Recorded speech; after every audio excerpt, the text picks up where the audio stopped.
जादुई जंगल का नया राज। घने जमरद्दी जंगल के बीच जहां दरख्त हुआ के साथ सरगोशियां करते और दरिया जादुई चमक से बहते, एक पुरस्रार वाकया पेश आया।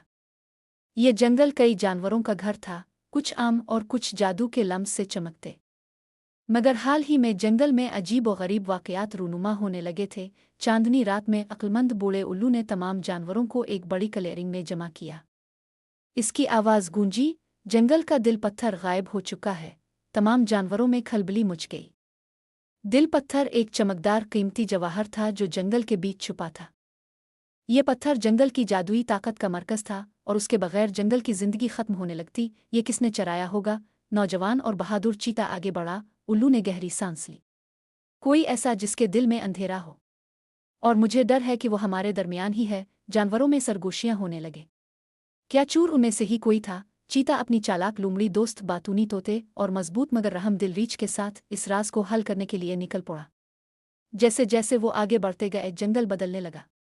दरख्तों के पत्ते मुरझाने लगे, पानी की नदियाँ बदली हो गईं और फिजा में अजीब सरगोशियां गूंजने लगे। उन्हें पहला सुराग तब मिला जब तोते ने एक कदीम दरख्त पर अजीब नोकीले पंजों के निशान देखे। ये किसी जाने पहचाने जानवर के नहीं लगते। अब फिर कोई हमें गुमराह कर रहा है, लूमड़ी ने गहरी सोच में कहा। अचानक झाड़ियों में सरसराहट हुई। सब जानवर चौकस हो गए। एक सिया बालों वाला भेड़िया निकल आया जिसकी आंखें सुर्ख शोलों की तरह चमक रही थीं। मैं भेड़िया हूँ, इसने गरा। तुम बहुत देर कर चुके हो, दिल पत्थर अब मेरा है। दिल पत्थर अब मेरा है। भेड़िया ने अपने पंजे बुलंद किए और जमीन से लंबी बेलें निकलकर जानवरों को जकड़ने लगी। मगर चीता फुर्तीला था, इसने भेड़िया पर हमला कर दिया। एक शदीद लड़ाई शुरू हो गई। इसी दौरान लूमड़ी ने भेड़िया की थैली पर झपटा मारा और इसे फाड़ दिया। मगर अंदर कुछ और ही था, एक खाली क्रिस्टल खाना। तो फिर दिल पत्थर कहाँ है? लूमड़ी ने पूछा। भेड़िया ने दांत निकाल कर कहा, मैंने इसे चराया था मगर कोई और मुझसे पहले ले गया।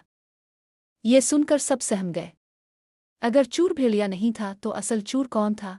अचानक उल्लू आसमान से नीचे आया। इसकी आंखों में एक पुरस्रार रोशनी थी। मुझे मालूम हो गया कि दिल पत्थर कहाँ है। सब जानवर उसकी तरफ मुतवज्जे हुए। जंगल ने खुद इसे छुपा दिया था, उल्लू बोला। ये किसी खतरे को महसूस करके खुद ही एक कदीम दरख्त में समा गया। वो सब अहद दरख्त के पास पहुंचे जिसके तने से हल्की सुनहरी रोशनी निकल रही थी। जैसे ही चीता ने इस पर पंजा रखा, दिल पत्थर चमकता हुआ बाहर आया और जंगल में रोशनी फैल गई। लेकिन एक सवाल बाकी था, आखिर वो कौन सा खतरा था जिससे बचने के लिए जंगल ने खुद पत्थर छुपा लिया था? भेड़िया की आंखों की सुर्खी गायब हो चुकी थी। इसने हैरानी से कहा, मुझे याद नहीं कि मैंने ये क्यों किया।